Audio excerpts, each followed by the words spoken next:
তাফসীরের মধ্যে এসেছে আল্লাহ রাব্বুল আলামিন জিবরাইল আলাইহিস সালামকে যখন জমিনে পাঠাইলেন, জিবরাইল আলাইহিস সালাম জমিনের মধ্যে দাঁড়িয়ে যখন তার সমস্ত ডানাগুলো খুলে একটি ডানা দিয়ে থামা দিতে চাইলেন, এমনিতেই জমিন তার জবান খুলে গিয়েছে। জমিন মালাকাল জমিন জিবরাইল আলাইহিস সালামকে বলছেন, ও ভাই জিবরাইল, আপনি আমার বুক চিরে মাটি নেবেন না, আপনি আমাকে খুদ করবেন না। আপনি যদি আমার বুক চিরে মাটি নিয়ে যান তাহলে তো আমি খুদ হয়ে যাব, আমি তো অবশ্যই পঙ্গু হয়ে যাব। আপনি আমাকে পঙ্গু বানাবেন না। আমি এই বিষয়ে আল্লাহর কাছে আপনার কাছ থেকে পানা চাচ্ছি। যখন আল্লাহর কাছে পানা চেয়েছি, জিবরাইল আলাইহিস সালামের অন্তরের মধ্যে মায়া এসেছে, দয়া এসেছে। সাথে সাথে মাটি না নিয়ে তিনি আল্লাহর দরবারে ফিরে গেলেন। জিবরাইল আলাইহিস সালামকে আল্লাহ পাক জিজ্ঞাসা করেন, জিবরাইল, মাটি কোথায়? তোমাকে তো মাটির জন্য পাঠিয়েছিলাম। জিবরাইল আলাইহিস সালাম বললেন, ইয়া আল্লাহ, যখন আমি জমিনের মধ্যে থাবা দিতে চাইলাম, জমিন আপনার কাছে আশ্রয় চাইল। এটা শুনে, তার কাকুতি মিনতি শুনে আমার মনে দয়া আসলো, তাই আমি জমিনের বুক ছেড়ে মাটি আনতে পারি নাই। এবার আল্লাহ রাব্বুল আলামিন মিকাইলকে পাঠাইলেন। মিকাইল আলাইহিস সালাম যখন জমিনে আসলেন, জমিন তার কাছেও পানা চাইল। মিকাইল আলাইহিস সালাম জমিন থেকে মাটি না নিয়ে চলে গেলেন। এবার আল্লাহ রাব্বুল আলামিন মালাকুল মউতকে পাঠাইলেন। মালাকুল মউত যখন জমিনের মধ্যে আসলো, জমিনও তার কাছে আকুতি মিনতি করতে লাগলো, সে আল্লাহর কাছে পানা চাইল। এবার মালাকুল মউত বলছে, তুমি যে আল্লাহর কাছে পানা চাচ্ছ, আমি সেই আল্লাহর নির্দেশ পালন করার জন্য তোমার বুক থেকে মাটি নেওয়ার জন্য আসছি। সুতরাং তুমি যতই কাকুতি মিনতি কান্নাকাটি করো, যতই পানা চাও, আমার হাত থেকে তুমি বাঁচতে পারবা না। এই কথা বলে মালাকুল মউত জমিনের মধ্যে থামা দিল। বিভিন্ন জমিনের অংশ থেকে সাদা, কালো, এঁটেল, লাল বিভিন্ন রঙের মাটি নিয়ে 40 মণ মাটি নিয়ে সে সপ্তম আসমানের উপরে চলে গেল। বলেন সুবহানাল্লাহ। এবার মালাকুল মউতকে আল্লাহ পাক জিজ্ঞাসা করেন, জিবরাইল, মিকাইল যেটা পারে নাই তুমি কিভাবে পারলা? বলছে, আল্লাহ, আপনার নির্দেশ যখন আমি পেয়েছি, আপনার গোটা সৃষ্টজীব যদি আমার কাছে কাকুতি মিনতি করে কান্নাকাটি করে, আমার দিলের মধ্যে বিন্দু পরিমাণ দয়া আসবে না, মায়া আসবে না। আমি আপনার হুকুম যেভাবে হোক পালন করে চলব। এবার আল্লাহ তাআলা বললেন, হে মালাকুল মউত, যে মাটি তুমি নিয়ে এসেছো, এই মাটি থেকে যত মানুষ আমি বানাবো, সমস্ত মানুষের জান তোমাকে কবজ করতে হবে। বলেন সুবহানাল্লাহ। এবার আল্লাহ রাব্বুল আলামিন সপ্তম আসমানের উপরে সিদরাতুল মুনতাহার পাশে 40 মণ মাটি রেখে দিলেন। এই মাটিগুলোকে আল্লাহ পাক 5টি ধাপে মাটির বিশাল কঙ্কাল বানাইলেন। ইট ভাটার মাটি যখন ক্ষেত থেকে ওঠানো হয়, ইট ভাটায় নেওয়ার পরে সেই মাটিটাকে সর্বপ্রথম পানি দিয়ে সেটাকে কাদা মাটি তৈরি করা হয়। কাদা মাটি তৈরি করার পরে সেটাকে আস্তে আস্তে এঁঠানো করা হয়, খামিরা বানানো হয়। খামিরা বানানোর পরে সেটার মধ্যে ছাঁচ দিয়ে ইটের একটি নকশা তৈরি করা হয়। ইটের নকশা তৈরি করার পরে সেটাকে রেখে দেওয়া হয়। সিরিয়াল যখন আসে, এই মাটিটা যখন শক্ত হয়ে যায়, তখন ধীরে ধীরে একে একে সমস্ত ইটগুলোকে ইট ভাটার ভিতরে ঢুকিয়ে ইট বানানো হয়। কথা কোন ঠিক না বেটি? তেমনি ভাবে আল্লাহ রাব্বুল আলামিন 40 মণ মাটির মধ্যে পানি দিলেন। পানি দেওয়ার পরে সেটাকে কাদামাটি করলেন। কাদামাটি করার পরে ফেরেশতাদের মাধ্যমে সেটাকে এঁটেল মাটি, সেটাকে খামিরা তৈরি করলেন। খামিরা তৈরি করার পরে সেটাকে বিশাল লম্বা 60 দিরা, প্রায় 120 হাত অথবা 180 ফুট লম্বা একটা মানবাকৃতি তৈরি করলেন।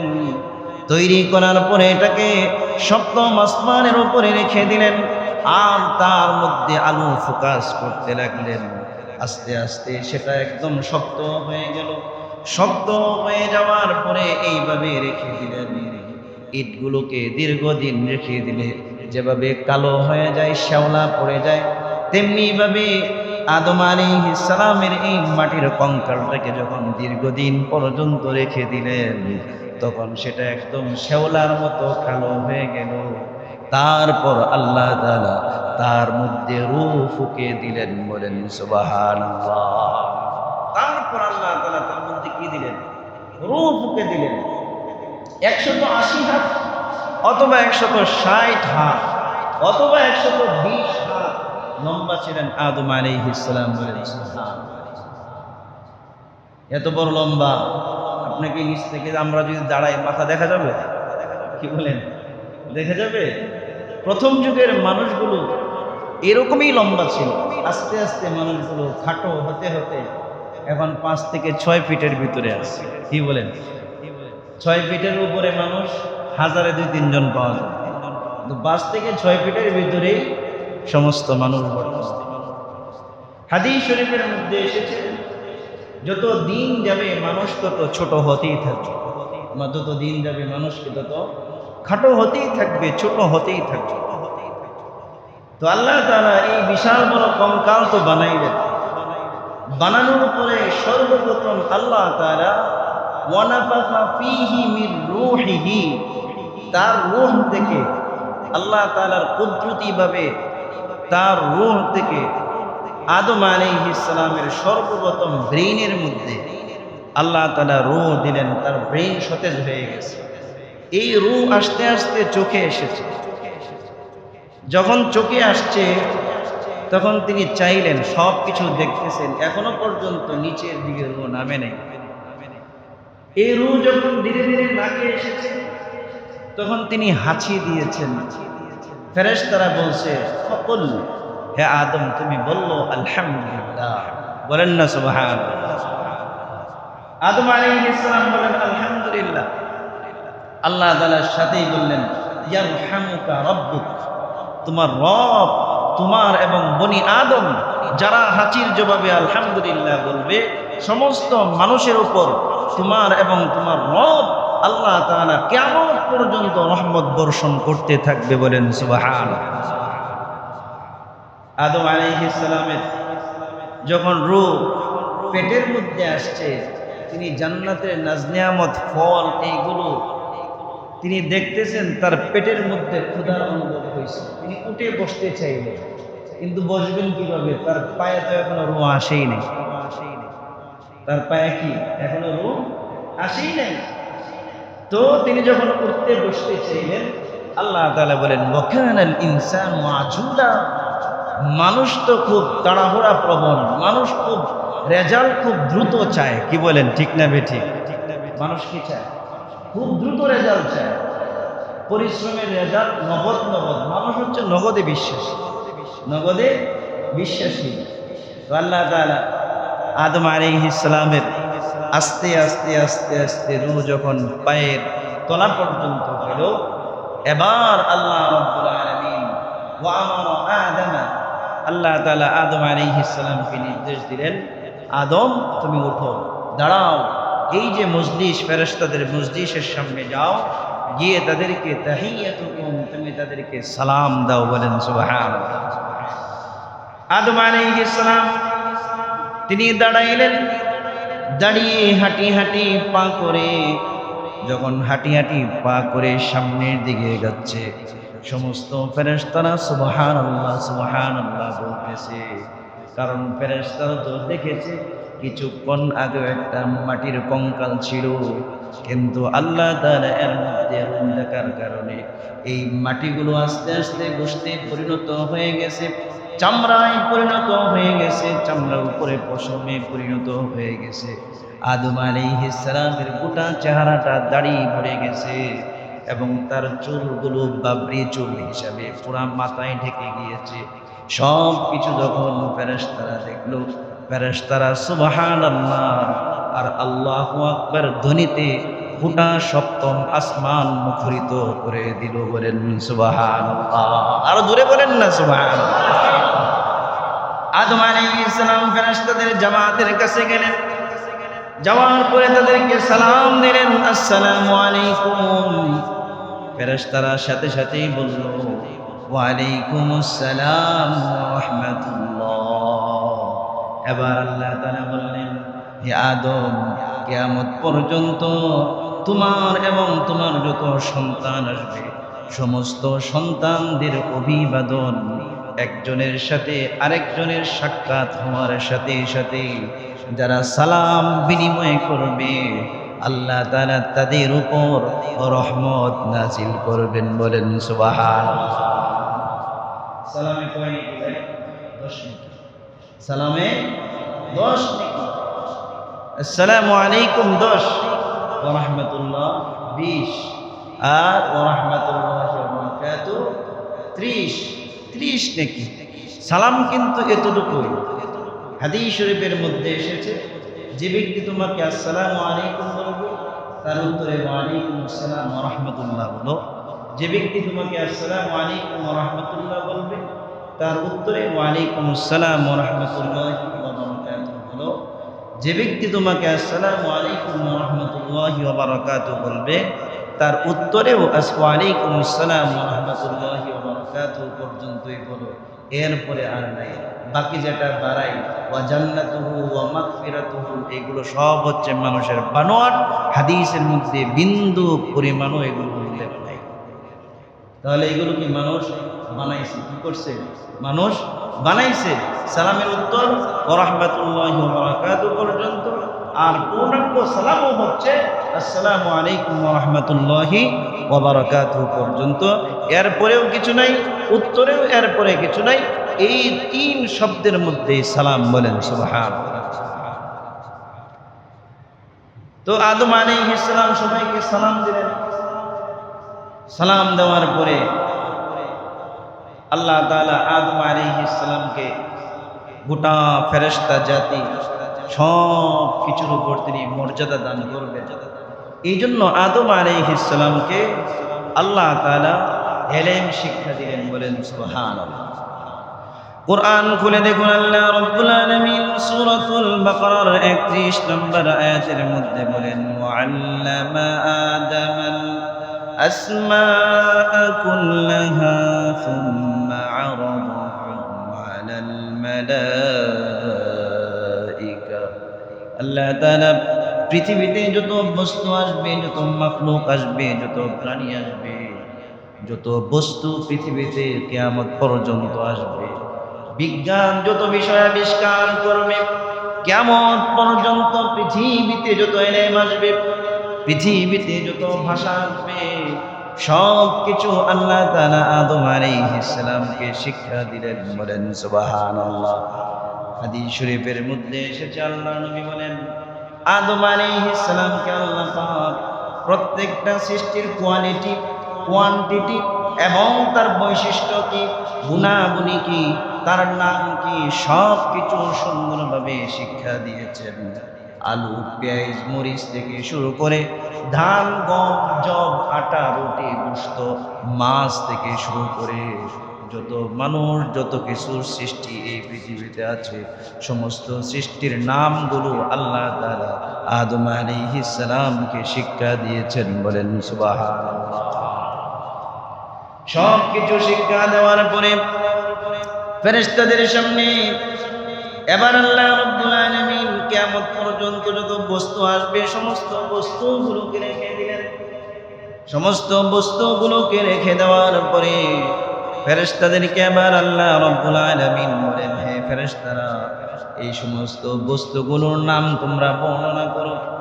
যদি তোমরা সত্যবাদী হও, তোমরা যে বলছো মানুষ পৃথিবীতে গিয়ে মারামারি, হানাহানি, কাটাকাটি করবে, তাদের কোনো মর্যাদা থাকবে না, তারা বিভিন্নভাবে বিশৃঙ্খলা সৃষ্টি করবে, তারা যদি এমনটা না হয়, তোমরা যেমনটা বলছো, যদি তোমরা সত্যবাদী হয়ে থাকো, তাহলে সেই অনুপাতে সমস্ত বস্তুগুলোর নাম বর্ণনা করো।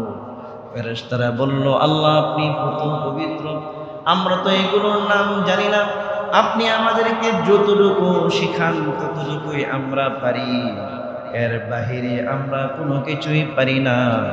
নিশ্চয়ই আপনি আলিমুল গায়ব, অদৃশ্যের সকল জ্ঞানের মালিক আপনি আল্লাহ রাব্বুল আলামিন। বলেন সুবহানাল্লাহ। অদৃশ্যের সকল বস্তুর জ্ঞানের মালিক কে? জোরে বলেন না কে? আল্লাহ। সমস্ত বস্তুগুলোকে আল্লাহ তাআলা তাদের সামনে পেশ করলেন, কেউ কিছু বলতে পারে না। তাফসীরে রুহুল মাআনিতে এসেছে, আদম আলাইহিস সালামকে আল্লাহ তাআলা 7 লক্ষ ভাষা শিখিয়েছেন। বলেন সুবহানাল্লাহ। পৃথিবীতে মাত্র 6,500 থেকে 7,000 আঞ্চলিক ভাষা সহ মানুষ কথা বলে। কত? 6,500 থেকে 7,000 আঞ্চলিক ভাষা সহ, চিটাগাং, সিলেট, ময়মনসিংহ, তারপরে কুট্টি সহ আমাদের বাংলা ভাষায় বিভিন্ন শ্রেণীভেদ আছে না? এরকম প্রত্যেকটা ভাষায় কি আছে? শ্রেণীভেদ আছে। আরবি কোরআনের ভাষা একরকম, আঞ্চলিক ভাষা আরেক রকম, এরকম ভাবে বিভিন্ন আরবের বিভিন্ন গোত্রের ভাষা এক একটা এক এক রকম। এইরকম মিলিয়ে সারা বিশ্বে বর্তমানে পরিসংখ্যানে পাওয়া যায় 6,500 থেকে 7,000 ভাষায় মানুষ কথা বলে। অথচ আল্লাহ তাআলা সৃষ্টির শুরুতেই আদম আলাইহিস সালামকে 7 লক্ষ ভাষা মুখস্থ করিয়েছেন, 7 লক্ষ ভাষার জ্ঞানী শিক্ষা দিয়েছেন। বলেন সুবহানাল্লাহ। এজন্য তত্ত্ববিজ্ঞানীরা বলেন, মুফাসসিরিনে কেরাম বলেন, কিয়ামত পর্যন্ত 7 লক্ষ ভাষাভাষীর মানুষ না পাওয়া গেলেও যত ভাষা আদম আলাইহিস সালামকে শিক্ষা দেওয়া হয়েছে, প্রায় সমস্ত ভাষাভাষী এক সময় গোটা পৃথিবীতে সব ধরনের ভাষাভাষীর মানুষ পাওয়া যাবে। শুধু এতটুকুই নয়, আল্লাহ তাআলা আদম আলাইহিস সালামকে কৃষি বিজ্ঞান শিখিয়েছেন, অ্যাস্ট্রোনমি শিখিয়েছেন, মেডিকেল সায়েন্স শিখিয়েছেন, ফিজিক্স শিখিয়েছেন, কেমিস্ট্রি শিখিয়েছেন। পৃথিবীতে যত বিজ্ঞানের আবিষ্কার কিয়ামত পর্যন্ত হবে, সমস্ত জ্ঞান আল্লাহ তাআলা 7ম আসমানের উপরে আদম আলাইহিস সালামকে শিক্ষা দিয়েছেন। বলেন সুবহানাল্লাহ। যদি আদমকে শিক্ষা না দিতেন, তাহলে বিজ্ঞান এখন কোনো কিছুই গবেষণা করে বের করতে পারত না। কারণ হচ্ছে রক্তের ধারা, আদমের রক্তের ধারা কিয়ামত পর্যন্ত সমস্ত মানুষের শরীরে আছে। কথা কোন ঠিক না বেঠিক? আদম আলাইহিস সালামকে সবকিছু শিক্ষা দিলেন, ফেরেশতাদেরকে বললেন বলো, তারা বলছে আমরা পারি না। এবার আদম আলাইহিস সালামকে বললেন, আদম আম্বিহুম বিআসমাইহিম, এই সব কিছু বস্তুর নাম তুমি বর্ণনা করো। আদম আলাইহিস সালাম একটি একটি, এটা ধান, এটা গম, এটা পেঁয়াজ, এটা রসুন, এটা রুটি, এটা চাউল, এটা হচ্ছে গোশত, এটা মাছ, এটা হারিকেন, এটা টিউবলাইট, এটা হচ্ছে বিদ্যুৎ পাওয়ার হাউস, এইভাবে একে একে, এটা বিমান, এটা রকেট, এইভাবে সমস্ত বস্তুর নাম আদম আলাইহিস সালাম গোটা ফেরেশতাকুলের সামনে বর্ণনা করে দিয়েছেন। বলেন সুবহানাল্লাহ। সব যখন বর্ণনা করলেন, এবার আল্লাহ রাব্বুল আলামিন মানব জাতিকে ফেরেশতাদের উপরে শ্রেষ্ঠত্ব দেওয়ার জন্য সমস্ত ফেরেশতাদেরকে আল্লাহ রাব্বুল আলামিন বললেন, ওয়া ইয কুলনা লিল মালাইকাতি ইসজুদু লি আদামা ফাসাজাদু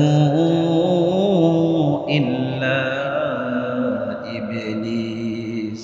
এবার আল্লাহ রাব্বুল আলামিন সমস্ত ফেরেশতাদেরকে উদ্দেশ্য করে বললেন, হে আমার ফেরেশতারা, তোমরা সবাই মিলে আদমকে সিজদা করো। আদমকে সিজদা করে আদমের শ্রেষ্ঠত্ব তোমরা প্রমাণ করো। বলেন সুবহানাল্লাহ।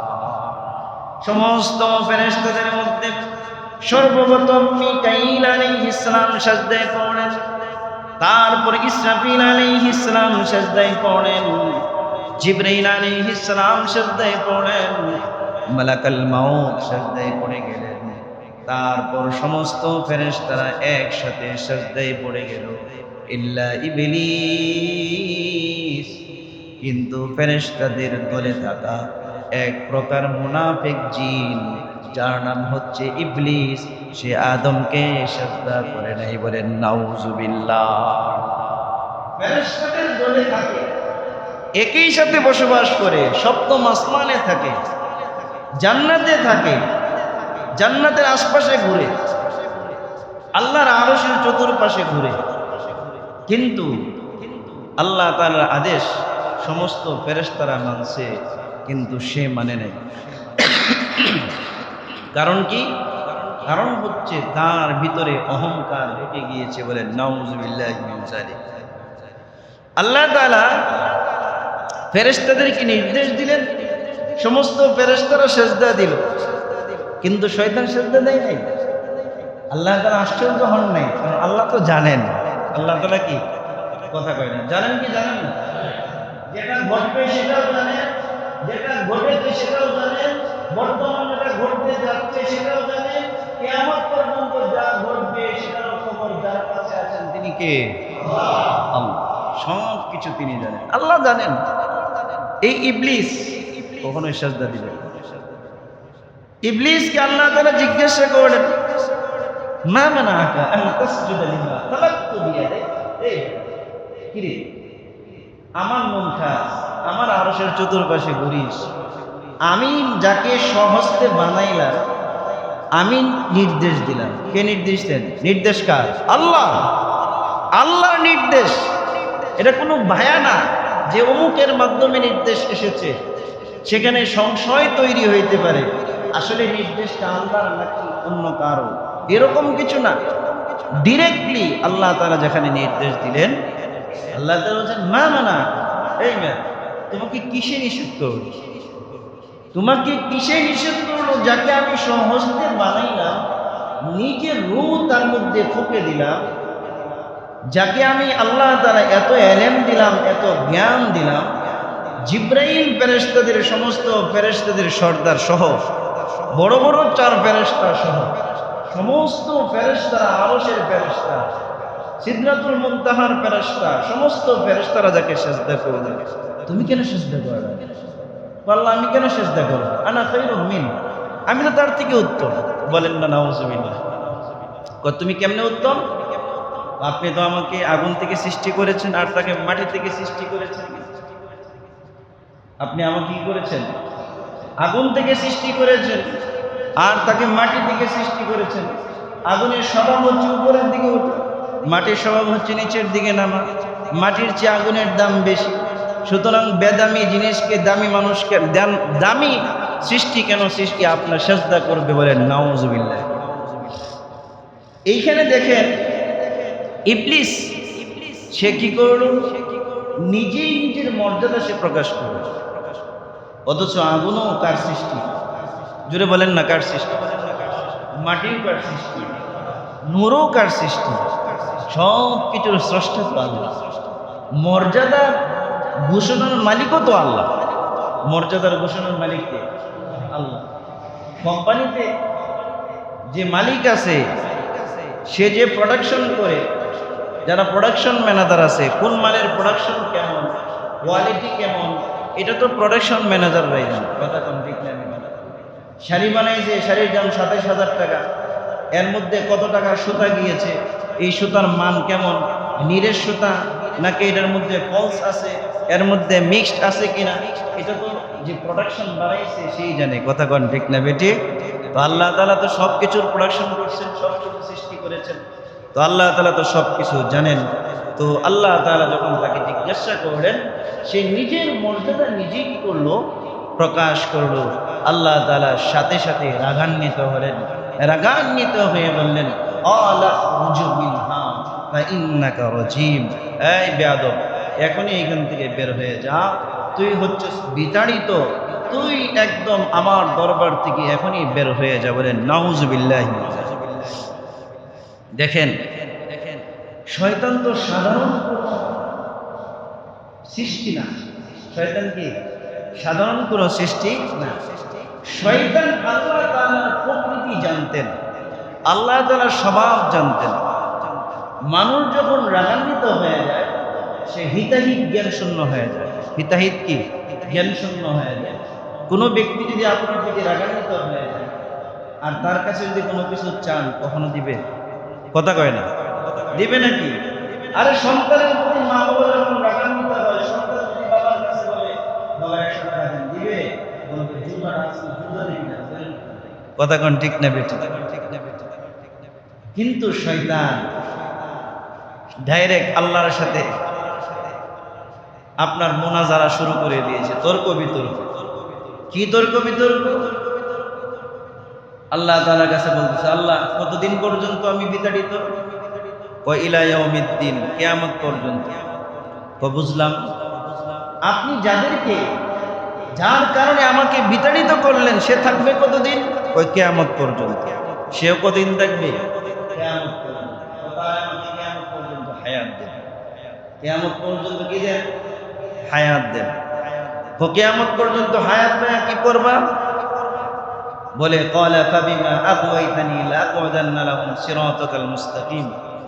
আপনি তাদেরকে যে জান্নাতের রাস্তা দেখাইবেন, যাদের কারণে আমি পথভ্রষ্ট হয়েছি, আদম এবং আদম সন্তানের সিরাতুল মুস্তাকিম জান্নাতের রাস্তার মধ্যে আমি মুগর নিয়ে বসে থাকি, দেখবো ওরা কিভাবে জান্নাতে যায়। আমি এদেরকে প্রতি মুহূর্তে প্রতিটি পদে পদে আমি তাদেরকে বাধা দিতেই থাকবো। বলে নাউজুবিল্লাহ। শুধু এটা দেখি, সুম্মা লাআতিয়ান্নাহুম মিন বাইনি আইদিহিম ওয়া মিন খালফিহিম ওয়া আন আইমানিহিম ওয়া আন শামাইলিহিম। তাদেরকে আমি চতুর্দিক থেকে আমি আমার বাহিনী নিয়ে হামলা করব। ডান দিক থেকে হামলা করব, বাম দিক থেকে হামলা করব, পিছন দিক থেকে হামলা করব, সামনের দিক থেকে হামলা করব। আল্লাহ তাআলা বলে আরো কিছু আছে? কয় না এতটুকু, আরো কিছু শর্ত আছে। কয় কি শর্ত? তো আপনি আমাকে মানব সৃষ্টির মধ্যে মানব জাতির চোখের অদৃশ্য করে দেন, তারা যেন আমাকে দেখতে না। আরেকটি আবেদন হচ্ছে আমাকে মানুষের রোগে রোগে রন্ধে রন্ধে রক্তের সাথে চলাচলের যোগ্যতা দান করেন, আমি যেন তাদের রক্তে রক্তে চলাফেরা করতে পারি। বলেন নাউজুবিল্লাহ।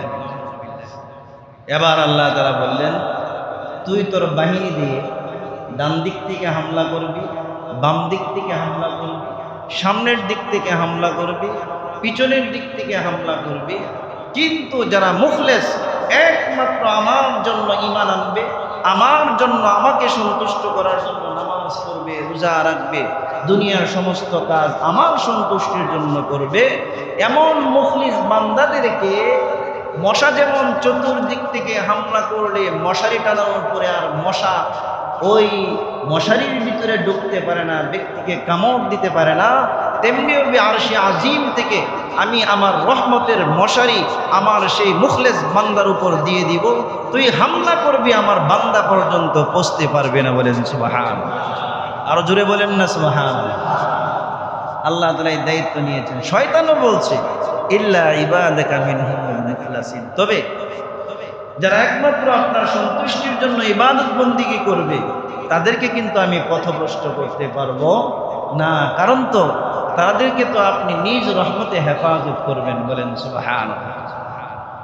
এই জন্য সমস্ত ইবাদতে ইখলাস দরকার। কি দরকার? ইখলাস দরকার। আজকাল তো ইখলাসও মরছে, ইখলাসের বাপ মা মারা গেছে, ইখলাসের 14 গোষ্ঠী মারা গেছে। ইখলাসের কোনো নামগন্ধ সমাজে নেই, সব হচ্ছে নামের জন্য। কিসের জন্য? নামের জন্য। সব হচ্ছে নামের জন্য।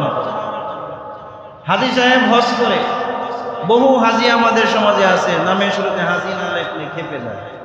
6 লক্ষ টাকা দিয়ে হজ করছি, তোর নামটা লিখতে কি কষ্ট হয়? কথা কোন ঠিক না বেটি? আছে না নাই? আছে, বহু আছে। আমরা স্বীকার করলেও আছে, না স্বীকার করলেও আছে। বহু ব্যক্তি আমাদের সমাজে আছে দান করে শুধু সুনামের জন্য, মানুষ তাকে দাতা বলে। আছে না নাই? বহু সমাজে এরকম মানুষ আছে। তো ইবাদত বন্দেগী যা আছে সব কিছু একমাত্র আল্লাহর সন্তুষ্টির জন্য করতে হবে, কারণ যে ব্যক্তি আল্লাহর সন্তুষ্টির জন্য সবকিছু করবে আল্লাহ তাআলা নিজ হাতে তাকে প্রতিদান দান করবেন। বলেন সুবহানাল্লাহ। এখন আসেন আদম আলাইহিস সালামের সামনে আল্লাহ তাআলা আদমকে সৃষ্টি করলেন, শ্রেষ্ঠত্ব দিলেন। আদম আলাইহিস সালামকে বললেন তুমি যাও জান্নাতে থাকো। জান্নাতে তিনি থাকেন। আল্লাহ তাআলা বলেন ফাকুলা মিন হাইথু শিতুমা, তোমার যেখানে ইচ্ছা সেখানে যাও, যা মন চায় তা খাও। সারাদিন একা একা ঘুরে, সারাদিন এইখানে বসে সেইখানে বসে, এইভাবে 120 বছর আদম আলাইহিস সালাম জান্নাতে বসবাস করেন। বলেন সুবহানাল্লাহ। তো এইভাবে যখন তন্ত্রমন্ত্র হয়ে বৈশা থাকে, মনের মধ্যে কোনো শান্তি নাই, কি নাই? শান্তি নাই, একাকী জীবন, অশান্তির জীবন। কথা কোন ঠিক না বেঠি? তো আল্লাহ তাআলা আদম আলাইহিস সালাম একদিন গাছের মধ্যে হেলান দিয়ে ঘুমাইছে। ঘুমানোর পরে আল্লাহ তাআলা আদম আলাইহিস সালামের বাম পাজরের হাড় থেকে মা হাওয়া আলাইহিস সালামকে সৃষ্টি করেছেন। বলেন সুবহানাল্লাহ। বিশ্ব সুন্দরী পৃথিবীতে হাওয়া আলাইহিস সালামের পরে কিয়ামত পর্যন্ত যত নারীর সৌন্দর্য আছে, সমস্ত নারীর সৌন্দর্যকে এক পাল্লায় রাখলে হাওয়া আলাইহিস সালামের সৌন্দর্য যদি এক পাল্লায় রাখা হয়, তাহলে হাওয়া আলাইহিস সালামের সৌন্দর্যই ওজনে বৃদ্ধি পাবে। বলেন সুবহানাল্লাহ। এত সুন্দরী, কারণ তাকে তো বানানো হয়েছে কোথায়? জান্নাতে। কোথায় ভাই? জান্নাতে। হাওয়া আলাইহিস সালামকে বানাইছেন, তো আপনার তার বাম পাশে শিউরে বসে আছে। আদম আলাইহিস সালামের চোখ খুলে গেছে। চোখ খুলে দেখে একজন সুন্দরী রমণী তার দিকে চেয়ে চেয়ে হাসছে। বলেন সুবহানাল্লাহ। রমণী দেখে আদম আলাইহিস সালামের যে বিষণ্ণতা ছিল, মন মরা ছিল, সব দূর হয়ে তার অন্তরটা আনন্দে ভরে গেছে। বলেন সুবহানাল্লাহ। এই জন্যই তো আল্লাহ তাআলা বলেছেন, আমি তোমাদের বিবিদেরকে বানাইছি প্রশান্তির জন্য। কিসের জন্য? জোরে বলেন না, কিসের জন্য? প্রশান্তির জন্য। বর্তমানে কতজন পুরুষ আছে প্রশান্তিতে? অধিকাংশই আছে অশান্তিতে। কথা কোন ঠিক না? সারাদিন কাম করে যায়, যাওয়ার পরেই শুরু হয় ঘরের কিছু যাওয়ার পরে অশান্তি। আছে না নাই? আল্লাহ বানাইছে প্রশান্তির জন্য, কিন্তু শুরু হয়েছে কি? অশান্তি। শুরু হয়েছে কি? অশান্তি। সমাজে তো আপনার নারী নির্যাতন মামলা আছে, কিন্তু পুরুষ নির্যাতন মামলা নেই। কি বলেন? আছে? নাই, পুরুষ নির্যাতন মামলা নেই। তো আদম আলাইহিস সালাম যখন হাওয়া আলাইহিস সালামকে দেখলেন, তাকে ধরার জন্য হাত বাড়াইলেন। আল্লাহ পাক বললেন, হে আদম, থামো, বিয়ে করো। কি করো? বিয়ে করো। চিন্তা করেন, আদম আলাইহিস সালাম কোথায় আছেন? জান্নাতে। কোথায় আছেন ভাই? জান্নাতে আছেন। তো জান্নাতে তো যা মন চায় তা করা যায়, কিন্তু আদম আলাইহিস সালাম যখন হাওয়া আলাইহিস সালামের দিকে হাত বাড়াইলেন তাকে ধরার জন্য, আল্লাহ পাক বাধা দিলেন, বললেন, আদম তুমি বিয়ে করো। আদম আলাইহিস সালাম বিয়ে করলেন। মোহর দাও। আল্লাহ মোহর কি দিব? কয় তোমার একজন সন্তান আসবে, যিনি আমার হাবিব জনাবে মুহাম্মদুর রাসূলুল্লাহ সাল্লাল্লাহু আলাইহি ওয়াসাল্লামের উপর একবার দুরূদ পাঠ করো। বলেন সুবহানাল্লাহ। দুরূদ পাঠের মাধ্যমে মোহর আদায় হয়ে গেছে। এবার আল্লাহ রাব্বুল আলামিন বললেন, ওয়া আদম উসকুন আনতা ওয়া যাওজুকাল জান্নাহ ওয়া কুলা মিন হাইথু শি'তুমা। এবার আল্লাহ রাব্বুল আলামিন বলেন, আদম তুমি এবং তোমার বিবি জান্নাতের মধ্যে যেটাই ইচ্ছা সেটাই যাও, যা মন চায় তা খাও। ওয়ালা তাকরাবা হাদিহিশ শাজারা, কিন্তু ওই যে গাছ আছে এই গাছের নিকটবর্তী হও না। যদি এই গাছের নিকটবর্তী হও, ফাতাকুনা মিনাজ জালিমিন, তাহলে তোমরা উভয় জালেমদের, অপরাধীদের অন্তর্ভুক্ত হয়ে যাবে। বলেন নাউজুবিল্লাহ। এই গাছের নিকটবর্তীও তোমরা হয় না। তো আদম এবং হাওয়া আলাইহিস সালাম দুইজনেই জান্নাতে বসবাস করে সুখে শান্তিতে। বাহির থেকে দেখে কে? শয়তান। কে দেখে? শয়তান। শয়তানের সহ্য হয় না। হায়রে, এর ভিতরে তো আমিই ছিলাম। আজকে হের কারণে কি করছি? আমি এইখান থেকে বের হইলাম। যেভাবেই হোক এই দুজনকে আমার বের করতেই হবে। যেভাবেই হোক এই দুজনকে কি করতে হবে? বের করতেই হবে। তো সমস্ত পরিকল্পনা অনুযায়ী শয়তান কিভাবে বের করেছে এবং শয়তান কি কি চ্যালেঞ্জ নিয়ে পৃথিবীতে এসেছে, এবং শয়তানের আপনার চ্যালেঞ্জ এবং তার ধোঁকা কি পরিমাণ সূক্ষ্ম, কত বড় বড় আল্লাহ ওয়ালাদেরকে সে পৃথিবী থেকে কত ভ্রষ্ট করে বিদায় করেছে, এই বিষয়ে আগামী সপ্তাহে আলোচনা করব। এই সপ্তাহে আমরা আলোচনা শেষান্তে